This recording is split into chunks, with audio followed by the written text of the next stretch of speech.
He is who he is, declared Adam Schiff, the chairman of the House Intelligence Committee.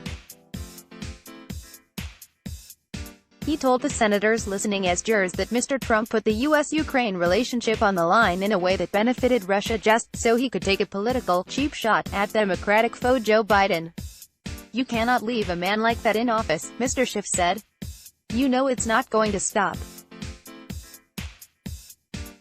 It's not going to stop unless the Congress does something about it." Mr. Trump is being tried in the Senate after the House impeached him last month, accusing him of abusing his office by asking Ukraine for politically motivated probes of Mr. Biden and other matters while withholding military aid from a U.S. ally that was at war with bordering Russia. The second article of impeachment accuses him of obstructing Congress by refusing to turn over documents or allow officials to testify in the House probe.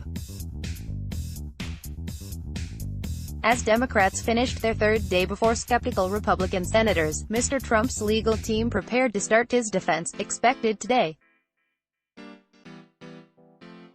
Mr. Trump bemoaned the schedule in a tweet, saying, "Looks like my lawyers will be forced to start on Saturday," which is called Death Valley in TV. Mr. Trump's attorney Jay Sekulow said, "We're going to rebut and refute, and we're going to put on an affirmative case." Republicans are defending Mr. Trump's actions as appropriate and are casting the impeachment trial as a politically motivated effort to weaken him in his re-election campaign. Republicans hold a 53-47 majority in the Senate, and acquittal is considered likely.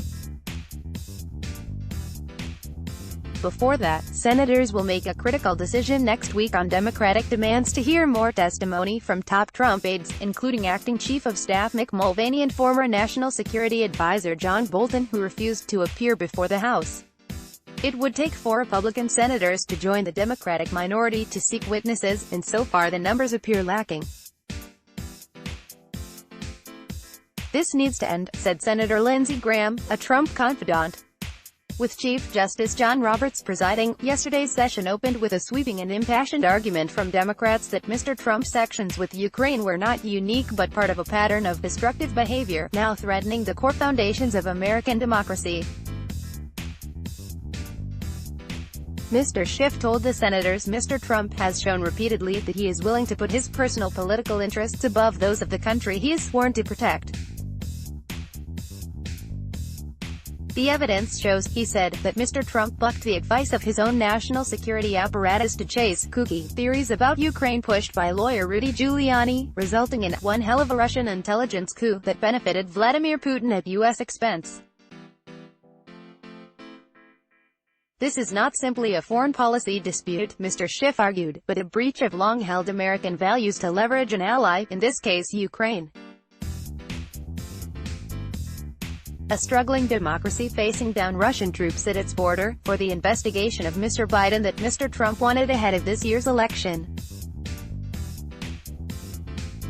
Drawing on historical figures, from the Founding Fathers to the late Republican Senator John McCain and the fictional Atticus Finch in To Kill a Mockingbird, Mr. Schiff made his arguments emphatically personal.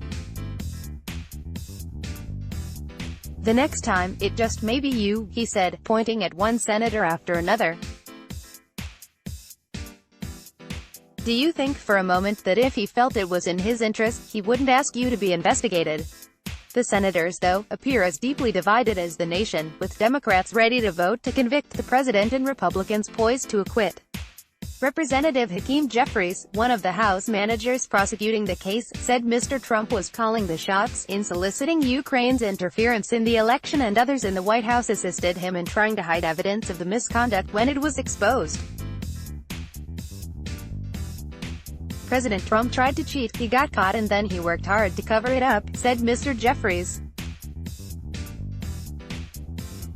He added that there was a toxic mess in the White House that needed to be cleaned up on behalf of the American people.